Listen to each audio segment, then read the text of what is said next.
our digestive system or gut is essential for the overall well-being. Our gut is responsible for crucial functions in our whole system, in our whole body, and the microbiome inside of our gut is responsible for functions like absorption of mineral and vitamins, hormone regulation, ability to eliminate toxins, as well as, if you can believe it, our mental health. Hidden inside our digestive system is the enteric nervous system, which is basically our second brain.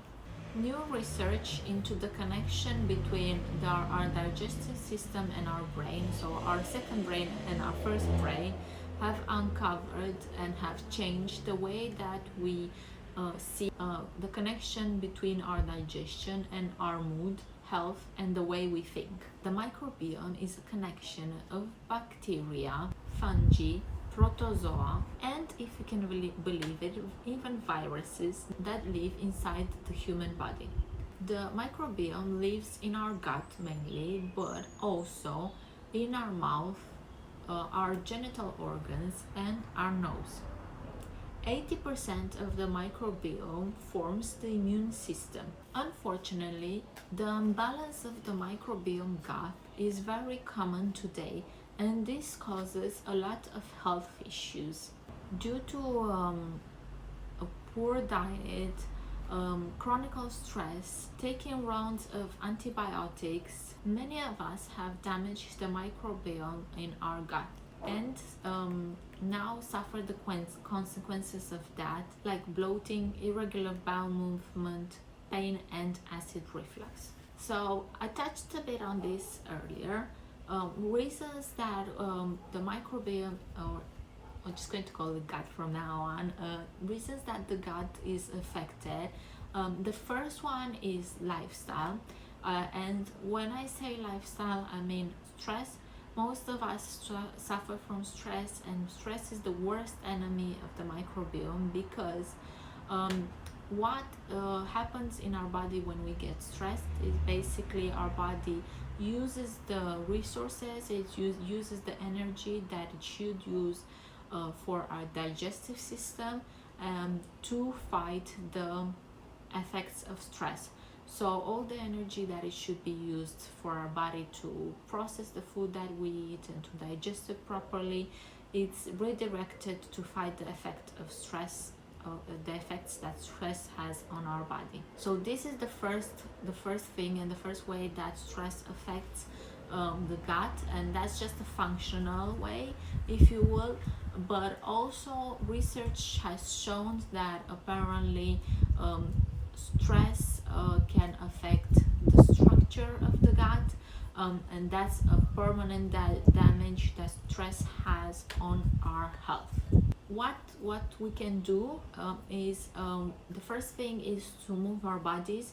So exercise has been proven to improve the digestive system and also release stress. Also, to release stress, we can do a bit of meditation, and also we can do a bit of meditation, and also it is really important to have a support group, so to have people around us that we can lean on, that they can support us in times of stress, that we can ask for help from. Another factor that affects our gut is medication, and the first one, top of the list, heads down, is antibiotics. It has been proven that even a short course of antibiotics can lead to long-term changes in the gut. Also, antimicrobial soaps and antimicrobial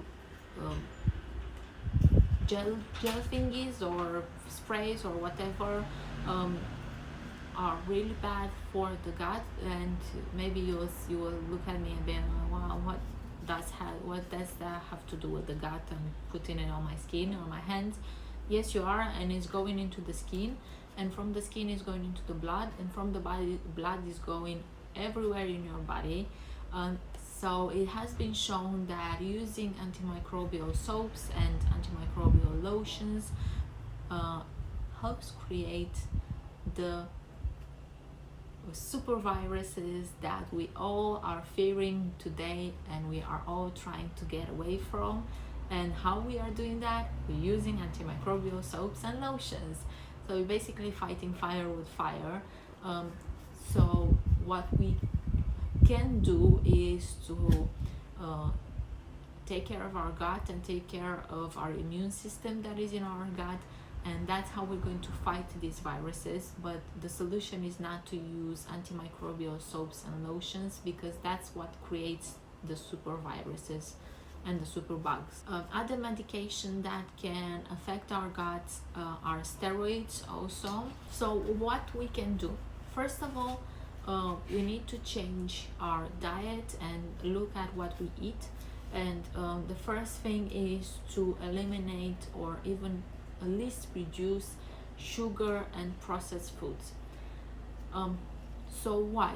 Sugar, processed foods, and refined carbohydrates pass directly from the stomach, so they're not digested. Our gut doesn't, the microbiome in our stomach doesn't need to digest these products, because they're so refined, they're so processed, that they're already processed. They don't need to be processed by our gut. What this does, maybe you think, hey, it's amazing. No, it's not. Because what this does is it leaves our gut, it leaves the microbiome hungry, because they need to feed. That's how they digesting the food that we're eating. They're feeding on it, and then they're producing what our body is absorbing. So if they're not feeding, because these products are just passing them and going directly where they were, just passing them, then what they're going to do is they're going to start feeding on the lining of our stomach and our intestines, because they need to eat less than they have to. So they're going to feed on the cells that forms the lining of our stomach and our intestines. And this will open a whole bunch of can of worms, because what this will do is you might get leaky gut because of that. You might get even ulcers because of that. It's a lot of issues that this creates. So eliminating sugar, processed food, and processed carbohydrates is the first thing on the list if you want to have a healthy gut. The second one is to eat fermented food. So fermented foods, and preferably unpasteurized fermented foods, are amazing for the gut. And on this list is products like kimchi, Korean kimchi, also kombucha, which is Korean. You can also have kefir, that is fermented milk, but my recommendation here is to try to drink fermented milk from organic milk, so it doesn't have pesticides. Also, another thing that we can do is increase the intake of fibers. Fibers are amazing for our gut, and they help with the digestion system. So we can have fibers like flaxseed, hemp seed, chia seeds. Chia seeds are also really good because they have omega 3 in them, and they also have probiotics, which is the third thing that we can do, is to have some probiotics. Probiotics are really good for our gut, and they're basically good bacteria and good for our gut. So we don't need to supplement probiotics with actually taking pills. You can get probiotics from food, and as I mentioned, chia seeds is one of the foods that you can have and has probiotics. Also, the fermented foods that I mentioned earlier, they have probiotics in them. If you have an issue, your doctor might recommend for you to take probiotics as a supplement. But if you just change your diet, that's the main thing that you can do, and incorporate more foods that have probiotics and eliminate the ones that are damaging to our gut. So that's about it. I hope that this video was helpful to you. Yeah, I tried to keep it as short as sweet as the one from last week, just like a bill of information about healthy gut. If you want more details and if you want me to make a bigger one, then just let me know and I'll make one with big more details and we can talk about our guts more. But if you like this one, please don't forget to give it a thumbs up.